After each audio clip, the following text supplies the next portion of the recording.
Assalamu alaikum students, can you hear me? السلام علیکم سر. السلام علیکم سر. وعلیکم السلام. آواز آ رہی ہے سب کو؟ سر اسٹارٹ کریں. Okay thank you. آواز آپ کی ذرا کم ہے, باقی اسٹارٹ کریں آپ. اب بتائیے اب آواز کیسی ہے؟ ہاں جی جی ٹھیک ہے. Okay thank you. Okay sir. یہ جو سر مائک اپنے منہ کے قریب لے آئیں آپ. ٹھیک ہے. Assalamu alaikum students, hope you are doing well. Today we are going to discuss yet another very important topic uh, regarding your exam, that is basal ganglia. So inshallah by the end of today's session you will be able to define سر آپ کی basal آواز ganglia. بہت کم ہے سر. اب بتائیے کچھ بہتر ہوئی آواز؟ جی سر ٹھیک ہے. So we will اونچی ذرا بولیں بس, باقی ٹھیک ہے, اونچی بولیں ذرا.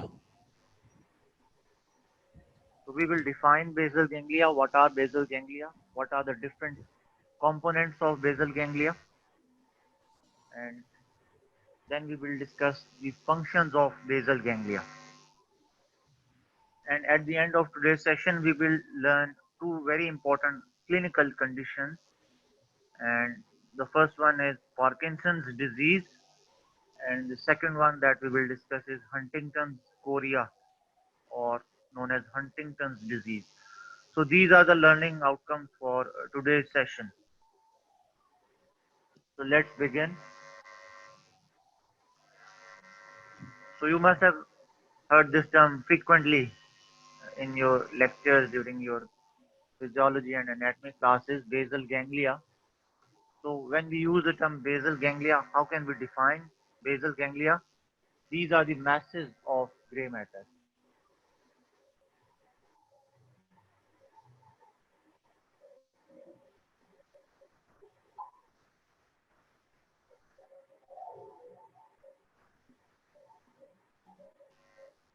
Masses of gray matter submerged in the white matter of the cerebral cortex. This is the simplest of all definitions. Masses of gray matter scattered within the white matter of cerebrum. And the thing to remember is that basal ganglia is part of the extrapyramidal system that controls the motor activity. Here you can see the figure, the location of the basal ganglia. This is the putamen and the globus pallidus. These are the nuclei of the basal ganglia. Caudate nucleus, another nucleus of basal ganglia. You can appreciate the location. And all these nuclei of basal ganglia, these are made up of gray matter. Sorry, I had to shut down your phone call.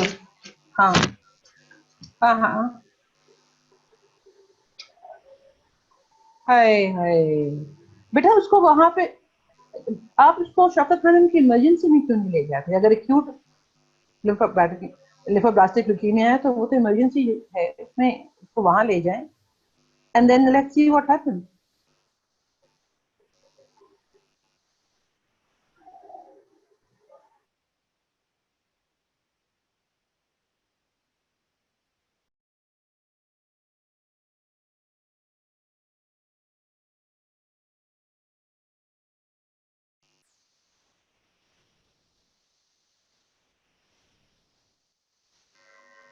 Okay, sorry for the interruption. So we were discussing these are the gray matter areas, putamen, globus pallidus, caudate nucleus, all these are made up of gray matter. And you can see these areas of gray matter, they are submerged within the white matter of the cerebral cortex.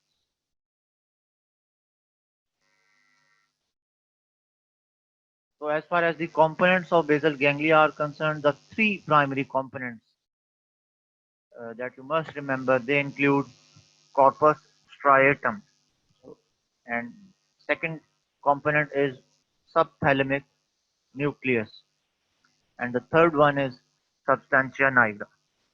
So when you get the question regarding components of basal ganglia, This is the minimum that you should write.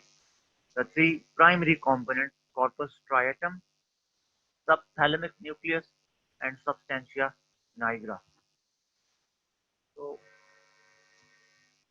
these are the terminologies that we frequently use during the description of basal ganglia. And the thing to remember is that this corpus striatum is made up of two nuclei, and these are the caudate nucleus and the putamen nucleus. Sorry, I stand corrected.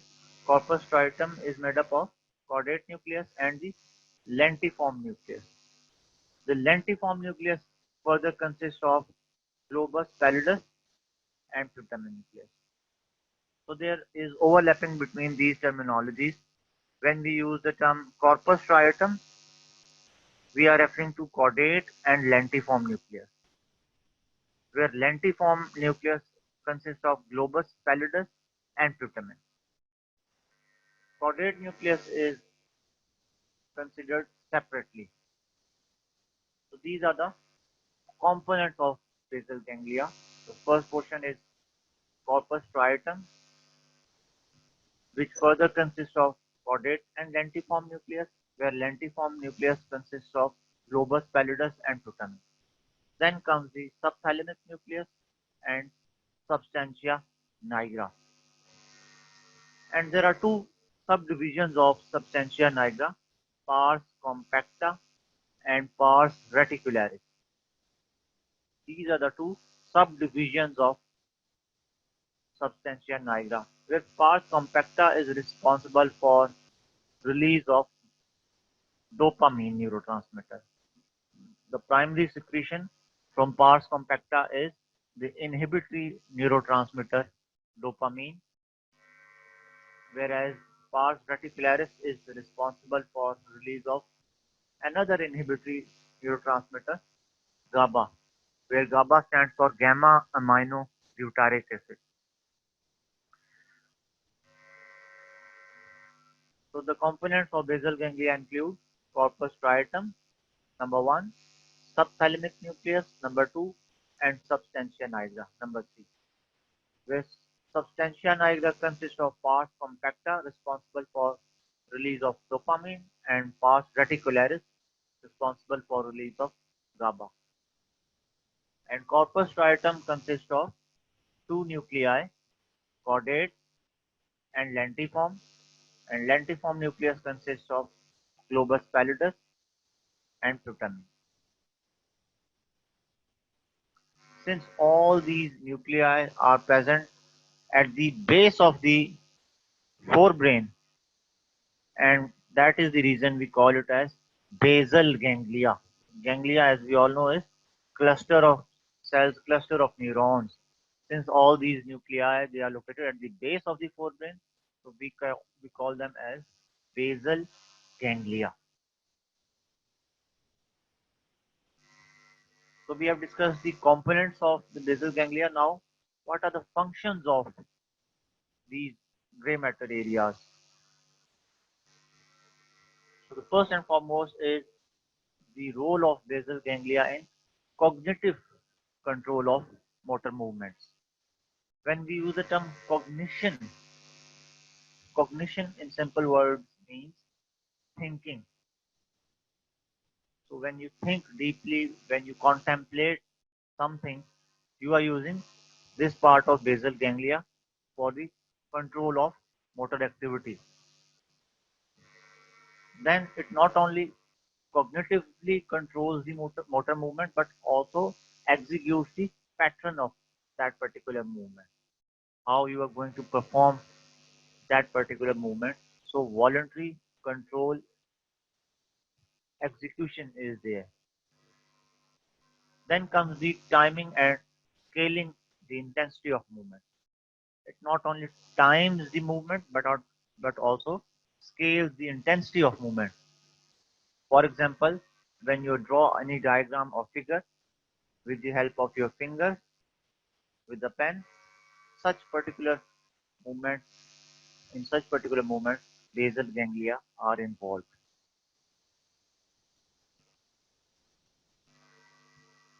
Another important function of basal ganglia is planning and programming of movement. Before you perform that actual movement, before performance, you plan or pre-plan or program that particular movement. So all these movements are controlled by the basal ganglia. Cognition part is done, execution of the pattern is done, timing and scaling of intensity of movement is being done, and then it plans the movement, it programs the movement, and eventually it will convert thoughts into voluntary actions. So before planning is done, then this will be converted into true or actual voluntary movement. It will convert the intended movement into actual voluntary action.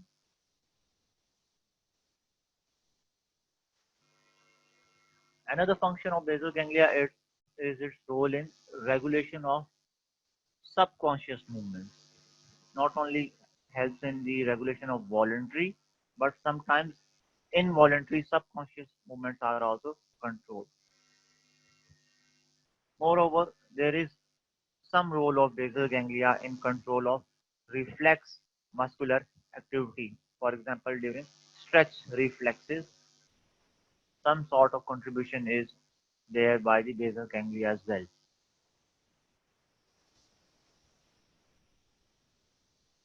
Since the basal ganglia they contribute in maintaining skeletal muscle tone, that is the reason they also play their part in control of postural movements of the body.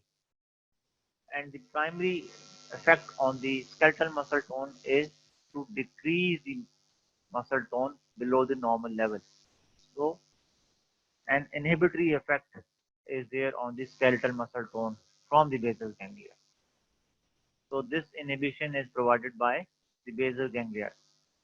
Hence, the muscle tone is kept in check.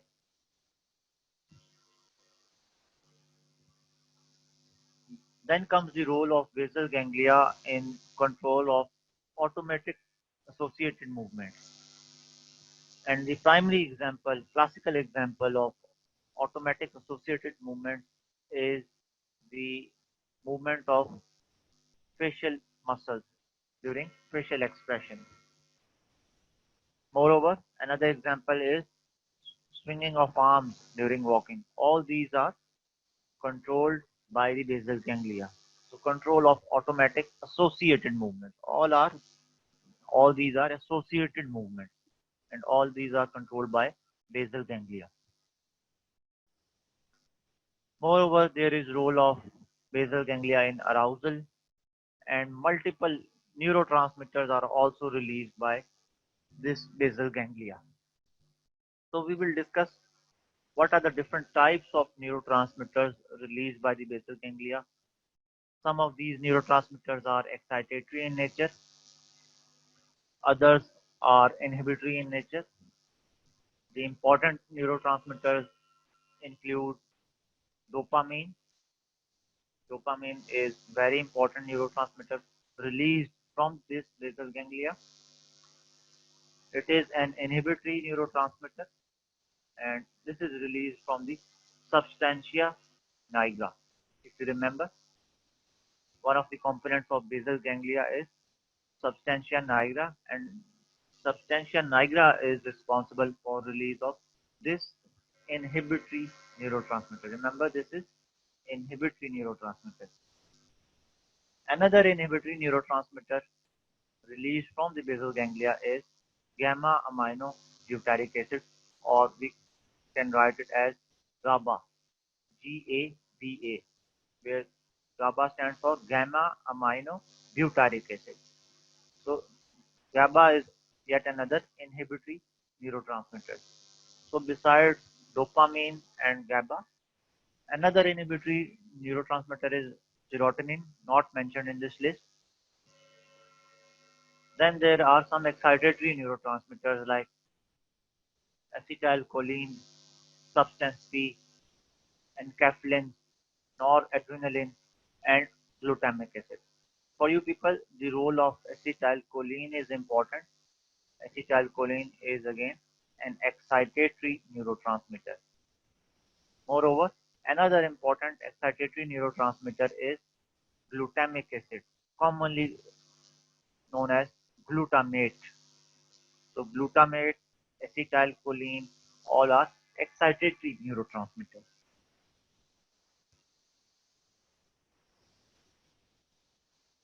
Now in this figure you can see the neuronal pathway and how each neurotransmitter is released from its particular site. We will start from the dopamine here. As you can see, dopamine is one of the inhibitory neurotransmitters. So this is inhibitory neurotransmitter. This negative sign indicates inhibition. And from where it is released? From the substantia nigra. This is the portion of basal ganglia from where the dopamine neurotransmitter will be released. As you can see the direction of the arrows, it is released from the substantia nigra, and then these fibers, they go towards the caudate nucleus and the putamen nucleus. So caudate and putamen. So fibers from substantia nigra, they are entering both caudate nucleus and putamen nucleus. So very important inhibitory neurotransmitter, dopamine, released from substantia nigra. Then comes the inhibitory neurotransmitter, gamma amino butyric acid. As you can see, this gamma amino butyric acid, it is released from the same caudate nucleus and putamen nucleus. From caudate nucleus and putamen nucleus, the fibers, they are going back to the globus pallidus. This is globus pallidus. This yellow region is globus pallidus, and some fibers, they enter the substantia nigra. So GABA is yet another inhibitory neurotransmitter. And the third neurotransmitter is excitatory in nature. This positive sign indicates excitation. So acetylcholine is the excitatory neurotransmitter, and this excitatory neurotransmitter is released from the cerebral cortex, and then the fibers, they enter to the caudate nucleus as well as to the putamen nucleus. There are other neurotransmitters like norepinephrine, serotonin, enkephalins. All these are neurotransmitters of basal ganglia. But the important neurotransmitters include dopamine, GABA, and acetylcholine.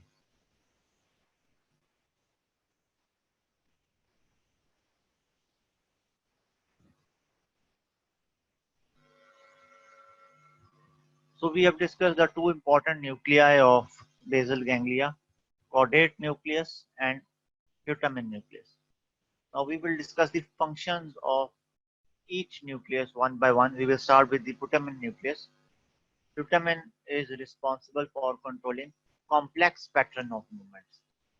And these are the examples of complex movements. These highlighted lines are the examples. For example, hammering a nail is a complex movement. Throwing a basketball into the basket, again, a complex movement.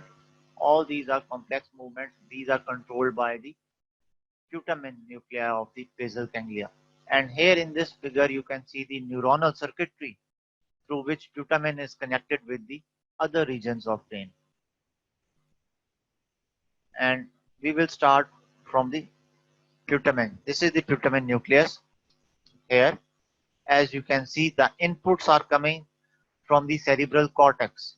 The inputs are coming from the motor region, primary motor area, premotor area, prefrontal area, and some of the fibers, they also arise from somatosensory area. So these are the inputs. As you can see the direction of the arrow, these are the inputs from the cerebrum entering the putamen nucleus. From the putamen, the fibers, they enter the globus pallidus. This is the globus pallidus. The two segments of the globus pallidus are shown: internal segment and external segment. And from globus pallidus, some of the fibers, they enter the thalamus here and make synapse with the ventroanterior and ventrolateral nuclei within the thalamus. And from the thalamus, the fibers, they return to the cerebrum, back to the primary motor cortex. And there are some ancillary fibers. These ancillary fibers, they bypass the thalamus through the substantia nigra and subthalamus. Here.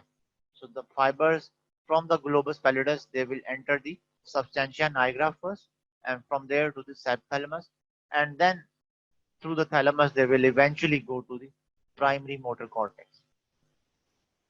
So remember the mnemonic. Putamen controls the patterns of motor activity, right? So all these complex patterns of motor activities, they are controlled by the putamen. For example, cutting a paper with scissors, passing a football, throwing a basketball, all these movements are controlled by putamen. And the other mnemonic is putamen goes to primary motor. Putamen goes to primary motor cortex. From the putamen, the fibers enter the globus pallidus. From globus pallidus to the thalamus, and from thalamus to the primary motor cortex. Please do not forget the ancillary circuit. The ancillary circuit includes the fibers coming from the globus pallidus to the substantia nigra and subthalamus. And eventually these fibers, they will enter the thalamus and terminate over the primary motor cortex as well. So this is the putamen circuit. Now we will discuss the caudate circuit. Caudate, remember C for caudate and C for cognition. So caudate nucleus controls the cognitive part of all the motor activities. And the example given in your textbook is respond to a lion approaching towards you. So when you see a lion, you automatically turn away from it and you attempt to climb a tree. So this response is cognitive, and this cognitive control of motor activity is controlled by the caudate nucleus. As far as the neuronal circuitry is concerned, most of it is the same, but there are some differences. One of the distinguishing feature is that there is no role of ancillary circuits. Remember, in caudate circuit, substantia nigra and subthalamus, they are not involved. So the fibers from the globus pallidus, they will bypass these areas, and as you can see from the caudate, the fibers enter the globus pallidus, and bypassing the subthalamus and substantia nigra, they are entering the thalamus directly. So this is the first difference. Not only there is no role of the ancillary circuit, but there is no role of the primary motor cortex as well. So remember, in caudate circuit, there is no role of primary motor cortex. Instead, you can see the fibers, they are coming from the premotor and supplementary motor area, and the site of termination is the same as well. Premotor and supplementary motor area, as well as the prefrontal area. So no role of primary motor cortex and no role of the ancillary circuit. Rest of the pathway is the same.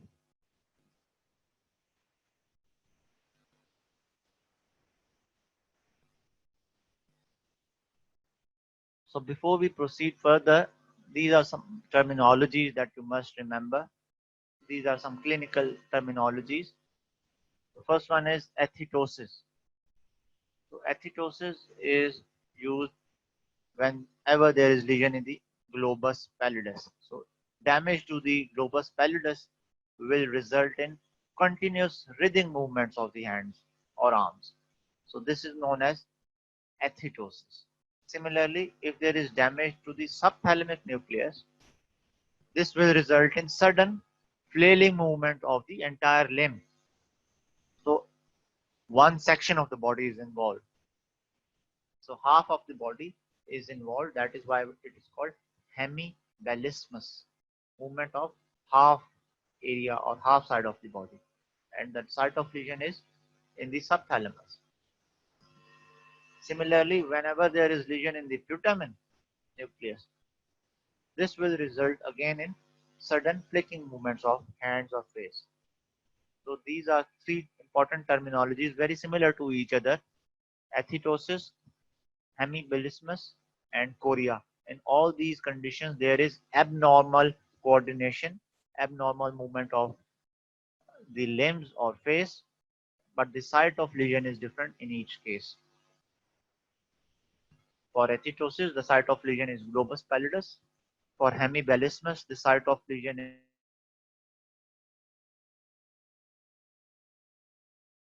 All right, can you hear me? So that we can restart.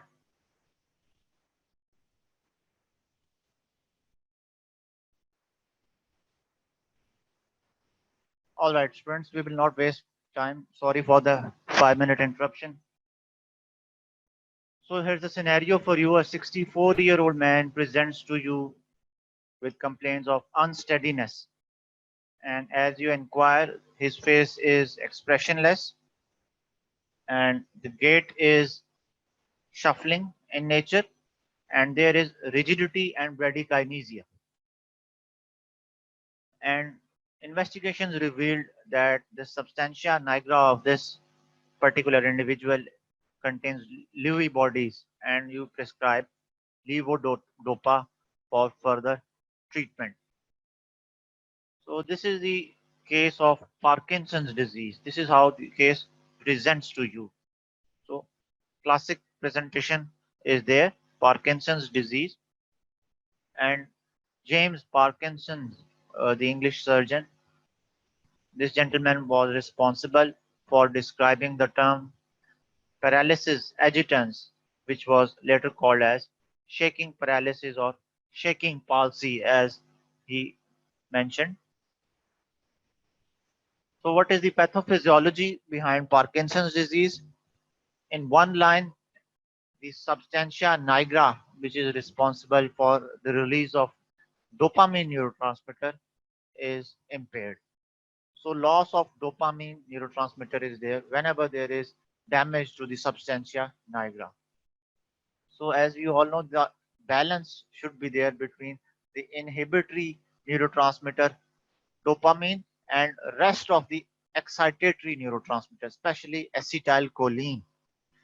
So if the balance is disturbed in favor of excessive excitation or over excitation, because the inhibitory neurotransmitter dopamine is no more or the levels are in lesser quantities, this loss of inhibition will result in overexcitation.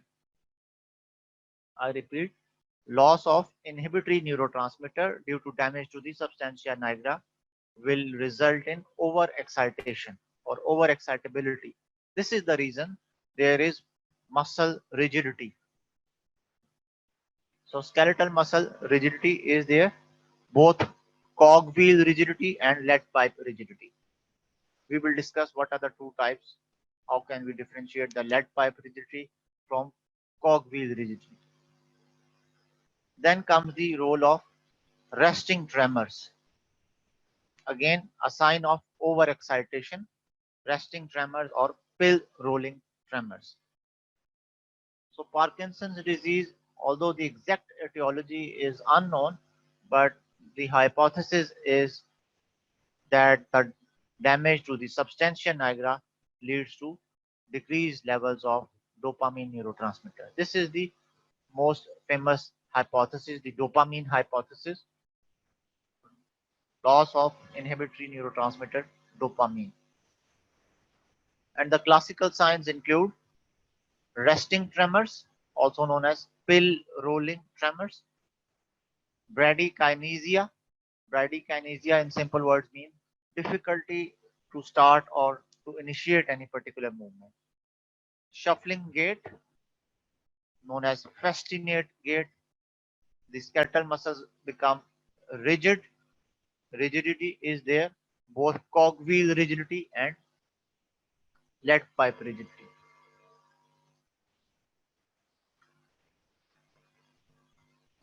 So the mnemonic is Parkinson traps your body. Tremors, rigidity, both lead pipe rigidity and cogwheel rigidity. Akinesia or bradykinesia. Bradykinesia is difficulty in initiating a movement. Then comes postural instability and fascinate gait or shuffling gait. And this is the Lewy body here. You can see the Lewy body, the eosinophilic inclusions that are seen on histological findings. And this is the depiction of fascinate gait. The steps are short and unsteady. Here you can see pill rolling tremors. Can you see the movement of the thumb over the index finger?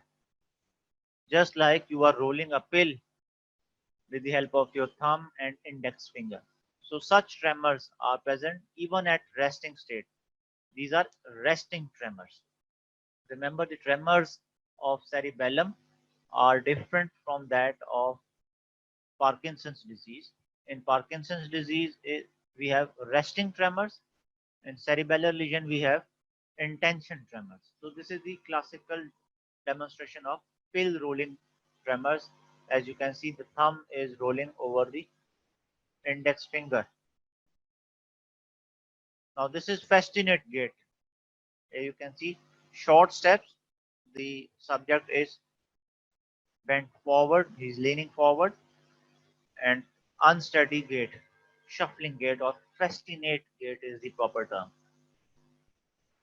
Then there is bradykinesia or akinesia. As you can see, difficulty in initiating a movement. There is no continuity. The person is trying to move forward, but as you can see, difficulty in initiating movement is known as bradykinesia. Then comes the cogwheel rigidity. So how can we demonstrate rigidity? This is demonstrated by applying passive force. So this gentleman in white shirt is the subject, and the gentleman on the left side in black shirt is the examiner, and he is passively flexing his elbow joint. Here you can see. So the elbow, it catches at multiple points, just like a cogwheel. 1, 2, 3, 4. So multiple jerks. So such rigidity is known as cogwheel rigidity. And if the rigidity is present continuously like this, continuous resistance against passive flexion or passive force, this is lead pipe rigidity. So the hallmark features of Parkinson's disease are resting tremors, number one. These are also known as pill rolling tremors. Then we have shuffling gait, also known as fascinate gait. The gait is unsteady in short steps and the subject is bent forward. Then there is difficulty in initiating movement, known as bradykinesia. And last but not the least, lead pipe rigidity and cogwheel rigidity. So these are the hallmark features of Parkinson's disease. And why these features are present? The single line answer is loss of dopamine due to damage to substantia nigra. Dopamine, as we all know, is an inhibitory neurotransmitter. So loss of inhibition will result in hyperexcitability. I repeat, loss of inhibition due to loss of dopamine will result in hyperexcitability. Due to hyperexcitability, we see tremors, resting tremors, and we also observe rigidity. Now, this figure is taken from Ganong's review of medical physiology. I will request the students to go through the pages of Ganong's physiology. Here you can see the neuronal pathway in a normal individual given on the left side, and the pathway, the neuronal circuitry in a patient of Parkinsonism or Parkinson's disease. Now there are two types of arrows. The ones which are dotted are the inhibitory, and the straight lines, these are the excitatory. So this is substantia nigra. In the center, this is the pars compacta of the substantia nigra. So here, this area is responsible for release of the inhibitory neurotransmitter, that is dopamine. As you can see, substantia nigra is giving an excitatory signal to dopamine 1 receptor and an inhibitory signal to the dopamine type 2 receptor. So both signals are there, excitatory to D1 and inhibitory to D2. And from these dopamine, the signals, they further inhibit the globus pallidus, like this. This globus pallidus is the internal part. This small I indicates the internal segment of the globus pallidus. As we discussed, there are two segments, external and internal. So inhibitory signals are being sent from the putamen to the globus pallidus, both the segments external as well as internal. And from here, the inhibition, or you can say the inhibitory signals, are being sent back to the thalamus, and this will give the excitatory signal to the cortex. So a balance is maintained between excitation and inhibition. And if there is damage to this substantia nigra, the balance is shifted in favor of excitation. Why this balance is shifted in favor of excitation? Because there is no more dopamine, no more inhibition by this dopamine. So this is the pathophysiology. This is the mechanism in the neuronal circuitry. So if there is damage to the substantia nigra, the balance between excitation and inhibition, this optimum equilibrium will be disturbed, and this will be tilted in favor of excitability or hyperexcitation. Hence we observe rigidity, hence we observe bradykinesia and other signs.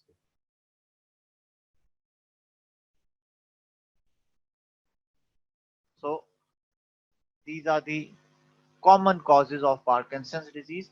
The exact cause, as we all know, is not known, and sometimes we label it as idiopathic without any known cause. But the hypothesis is that the damage to substantia nigra causes loss of inhibitory neurotransmitter dopamine. There are some anti-epileptic or antipsychotic drugs as well. These drugs, they can also induce signs of Parkinsonism. Similarly, sometimes brain trauma or brain injury may lead to Parkinsonism, as in case of Muhammad Ali Clay, the boxer. And these are the classical signs. I will highlight the important signs for you. The first important sign is rigidity, which includes both the cogwheel rigidity and the lead pipe rigidity. We have discussed both the types, cogwheel and lead pipe. If there is continuous resistance to flexion, this is lead pipe, and if there is resistance at multiple points, multiple junctions during passive flexion, this is cogwheel. Then comes the resting tremor. Another hallmark feature of Parkinson's disease is resting tremors or pill rolling tremors. We have demonstrated you what is pill rolling tremor. Mind you, this resting tremor is different from the intention tremors of cerebellar lesion. Then there is festinate gait. Festinate gait or shuffling gait.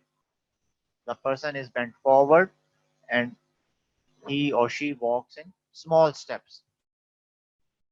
And the last but not the least is bradykinesia or akinesia. The movement is slow, there is difficulty in initiating the movement.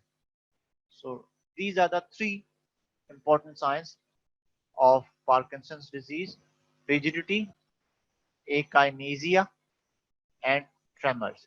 And collectively, we call these hallmark features as the triad of Parkinsonism. These three signs are the triad of Parkinson's disease. I repeat: rigidity, akinesia, and tremor. So when you are going to write down the signs of Parkinson's disease, please do not forget to write these three.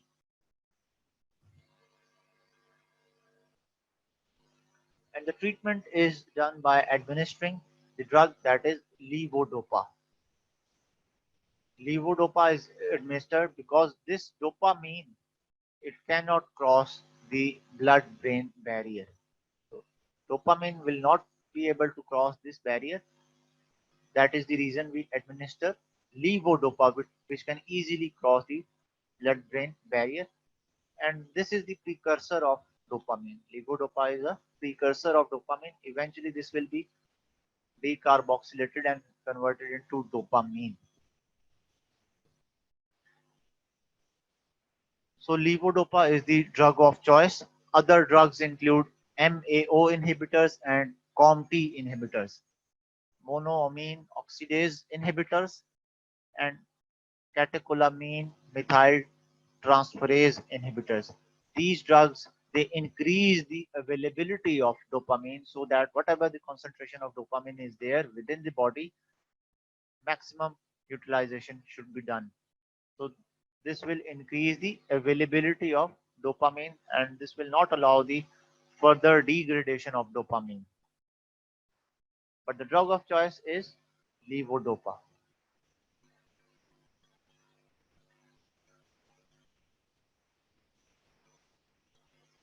Here you can compare the two types of tremors: Parkinson's and cerebellar tremors. So Parkinson tremors are present at rest all the time, whereas intention tremors, they appear when you perform any activity. Similarly, there is pill rolling tremor in Parkinson's disease. In case of cerebellar lesion, the tremors are coarse in nature.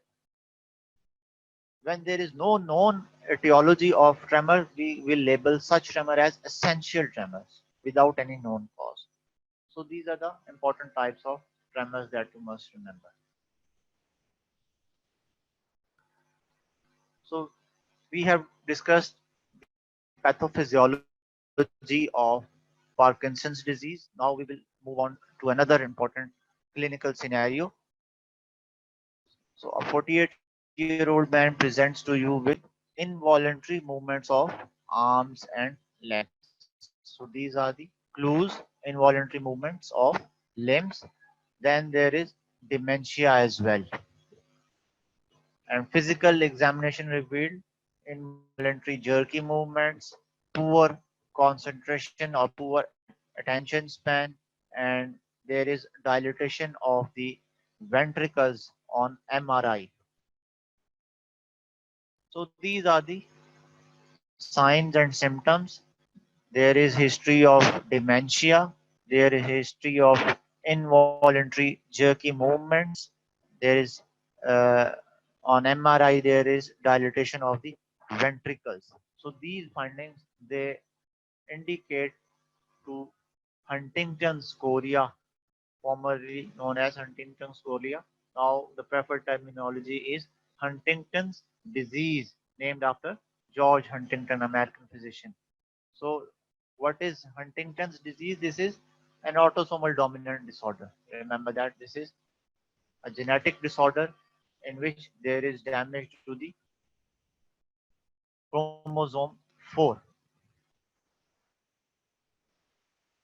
So this chromosome 4 is responsible, this is associated with the CAG gene. Remember, this CAG gene is involved whenever there is damage to the chromosome number 4. And what happens? The three clinical signs include dementia and involuntary jerky movements. These are the clinical signs. That is why we call it as Huntington's chorea. Chorea means abnormal jerky movements. So abnormal jerky movements are associated with severe dementia. And the two neurotransmitters that are involved in Huntington's disease are number one, GABA, gamma amino butyric acid. So due to damage to the neuronal cells, the neurotransmitter GABA is impaired, and this is an inhibitory neurotransmitter. So loss of inhibition again will lead to involuntary jerky movements. And the other neurotransmitter that is involved is acetylcholine. Acetylcholine, unlike GABA, is an excitatory neurotransmitter. So loss of GABA will lead to chorea, where chorea is involuntary jerky movements, and loss of acetylcholine will lead to dementia. So chorea and dementia are the important signs. And if both the condition, both the signs are present in a single patient, so you will have to put Huntington's disease in your provisional diagnosis. Again, chromosome 4 CAG gene is involved, autosomal recessive disorder. So the mnemonic is the caudate loses acetylcholine and GABA. So CAG gene, caudate loses acetylcholine and GABA. Loss of GABA will cause involuntary jerky movements, and loss of acetylcholine will impair the cognition, will impair the thinking, hence we observe dementia. So this is all for today's session. If there are any questions, please let me know. We still have 2 to 3 minutes.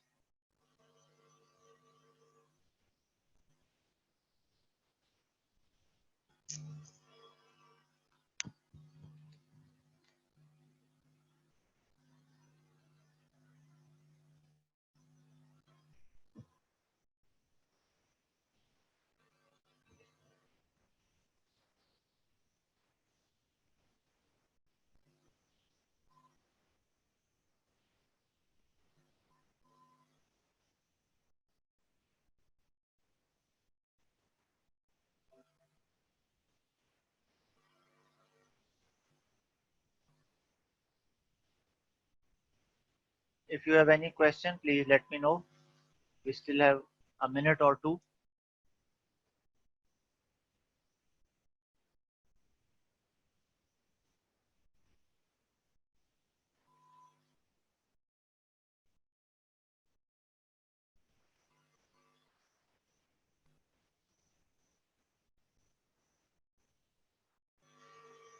All right, if you have no questions, let's summarize the whole session. Today we discussed basal ganglia. Basal ganglia are masses of gray matter scattered within the white matter of cerebrum. Then we discussed the components of basal ganglia: corpus striatum, subthalamic nucleus, and substantia nigra. And we discussed the functions of basal ganglia, the role of basal ganglia in cognition, the role of basal ganglia in controlling the patterns of complex movement, the role in maintenance of skeletal muscle tone, and the role in reflex voluntary movements, as well as the role in subconscious movements. We discussed multiple types of neurotransmitters, excitatory as well as inhibitory, released by the basal ganglia. And then we discussed the two important clinical conditions: Parkinson's disease and Huntington's sir chorea or time over हो गया Huntington's lecture disease. का, sir wait कर रहे हैं. Okay, thank you so much. Allah Hafiz.